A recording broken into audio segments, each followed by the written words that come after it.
Narasapuram MPDO ఈ issue కూడా పెద్ద ఎత్తున కలకలం రేగుతుంది. ఆయన గురించి ఏదో సెర్చింగ్ కూడా జరుపుతున్నారు. అయితే వైసీపీ వాళ్ళ వల్లే ఈ రకంగా ఎంపీడీఓ ఆత్మహత్యకు పాల్పడడం లేకపోతే వేరే ఇబ్బందికరంగా మారాడు అని చెప్పి వాళ్ళ కుటుంబ సభ్యులే మాట్లాడుతున్నాడు. ఏంటి అంతా ఈ వైసీపీ టీడీపీ ఇంక ఇదే రచ్చ? అందుకనే ఇప్పుడు ఘటనను ముందు అది ఎంపీడీఓ వెంకటరమణ ఆయన పవన్ కళ్యాణ్కు లేఖ రాసి ఆ తర్వాత ఆయన అదృశ్యమయ్యారు. ఆయన ఏదో అటు వెళ్ళారు, ఆయన కాల్వలో దూకినట్టుగా ఏదో కొంతమంది అంటున్నారు. పిల్లలేమో అక్కడ చేస్తున్నారు, పవన్ కళ్యాణ్ కూడా ఆదేశాలు ఇచ్చారని. ఇప్పటికి 48 గంటలు అంటే 2 రోజులు అయిపోయింది. అదేమీ ఇంకా ఆచూకీ ఒక కొలిక్కి రావటం లేదు. అంతకుముందు ఉన్న శాసనసభ్యుడు ఆ ప్రసాద్ రెడ్డి కదా, ప్రసాద్ రెడ్డి ఒత్తిడికి గురై ఏదో ప్రసాద్ రాజు ఆ ఒత్తిడి దానివల్ల ఇదైంది. ఆ తర్వాత ఫెర్రీ వాళ్ళ దగ్గర డబ్బులు వసూలు చేయటాలు వీటి మీద ఏమో అనుమతించలేదు. ఈ పరిస్థితి వచ్చిందని ఏది ఏమైనా కానీ అసలు ముందు ఎక్కడ ఆచూకీ తెలియచుకోవడం అది చాలా ముఖ్యం కదా. మీరు అన్నట్టుగా వెంటనే మళ్ళీ ప్రతిదాన్ని కూడా ఏ అకౌంట్లోకి వస్తుంది అనేది అది తర్వాత సంగతి.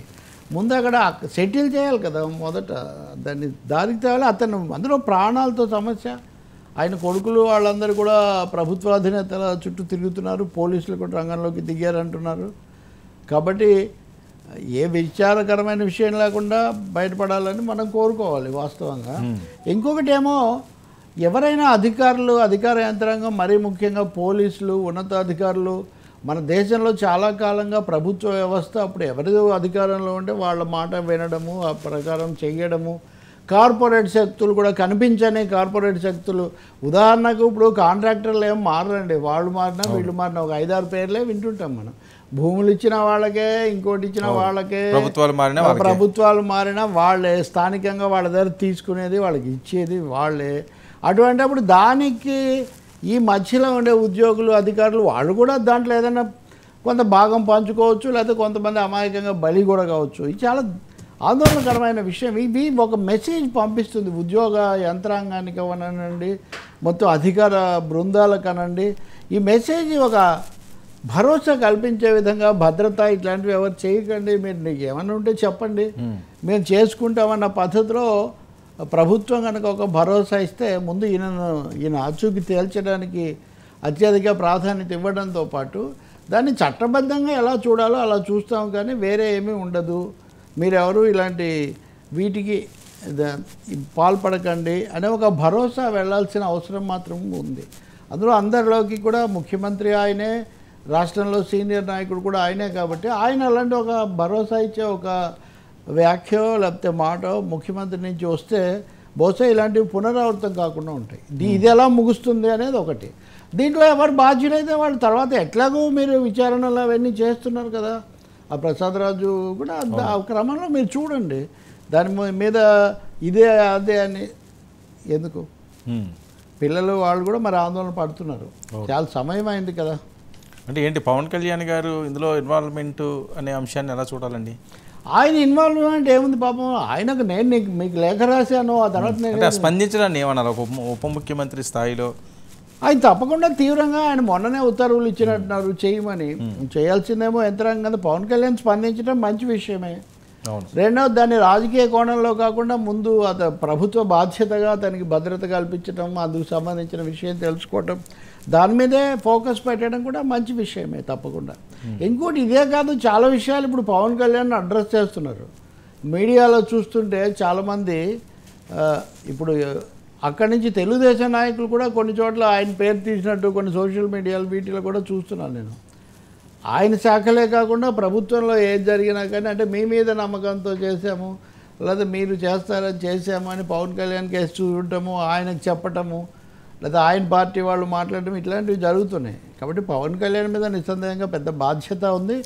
ఈ వెంకటరమణ అచ్చంగా ఆయనకే లేఖ రాశారు. లేఖ రాసి చాలాసార్లు మనం చూస్తాం కదండి, లేఖలు రాయటము, లేకపోతే సెల్ ఫోన్లలో మెసేజ్ పెట్టేసి తర్వాత ఏదో జరగటము ఇట్లాంటివి. కాబట్టి పవన్ కళ్యాణ్ కూడా ఇంకా ఫోకస్ ఈ పరిపాలనా విషయాలు లేకపోతే తోసుకొచ్చే అంశాల మీద దృష్టి సమయం పెంచాల్సిన అవసరం నాకు ఒకటి కనిపిస్తుంది. కనీసం తొలి దశలో. ఎందుకంటే ఆయన మీద హోప్స్, ఎందుకంటే మీరు అంతే కదా, స్టార్ అట్రాక్షన్ సినిమాలకని కాదు, రాజకీయాల్లో కూడా ఆయన మ్యాన్ ఆఫ్ ది మ్యాచ్ అన్నాం మనం, మ్యాన్ ఆఫ్ ది అన్నారు కదా అందరూ, man of the match, game changer అన్నీ మీరే అన్నప్పుడు ప్రభుత్వం ఏర్పడిన తర్వాత మీ వైపు చూస్తారు కదా. ఇంకొకటి అందరూ తెలుగుదేశం అనుయాయులే కాకపోవచ్చు, తెలుగుదేశం కంటే జనసేన మీద ఎక్కువ విశ్వాసం ఉన్న వాళ్ళు కూడా ఉండొచ్చు వీళ్ళల్లో, అంతే కదా.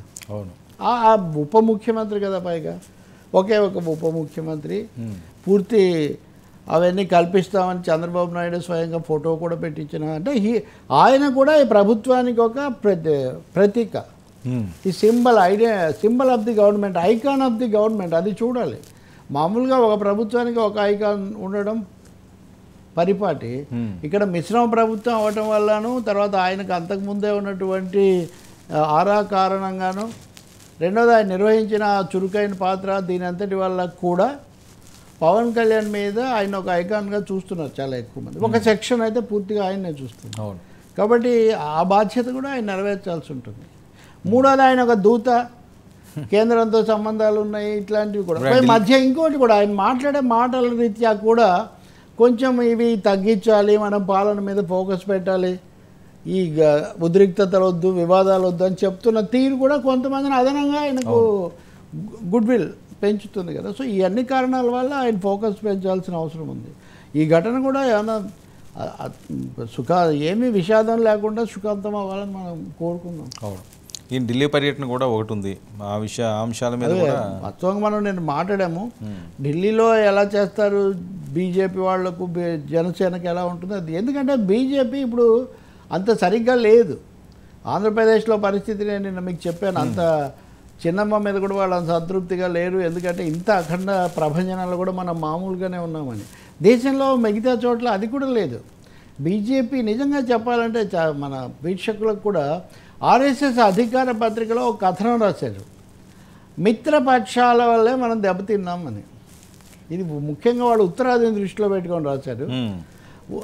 మిత్రపక్షాలకు చాలా ఎక్కువగా చేయడం వల్ల, తర్వాత మూలంగా స్థిరపడని వాళ్ళ వల్ల, మహారాష్ట్ర లాంటి చోట్ల శివసేనతో అంటే ఏదో షిండేతో అంటే సరే, మీరు అన్ని పార్టీల వాళ్ళని తీసుకొని వచ్చి చీలికలు తెచ్చి చేస్తే మనం దెబ్బతిన్నాము అని. వాళ్ళకి చాలా పెద్ద రాష్ట్రమైనటువంటి ఉత్తరప్రదేశ్లో ముఖ్యమంత్రి యోగి ఆదిత్యనాథ్కు, తర్వాత మౌర్యకు గొడవలు. యూపీ బీజేపీ అధ్యక్షుడు కూడా ఢిల్లీలోనే ఉన్నారు ఇప్పుడు. ఈ కారణం వల్ల ఓడిపోయాం, ఆ కారణం వల్ల ఓడిపోయామని వాళ్ళు అంటున్నారు. అంటే ఇల్లు చక్క పెట్టుకునే స్థితిలో ఉంది ఇప్పుడు బీజేపీ.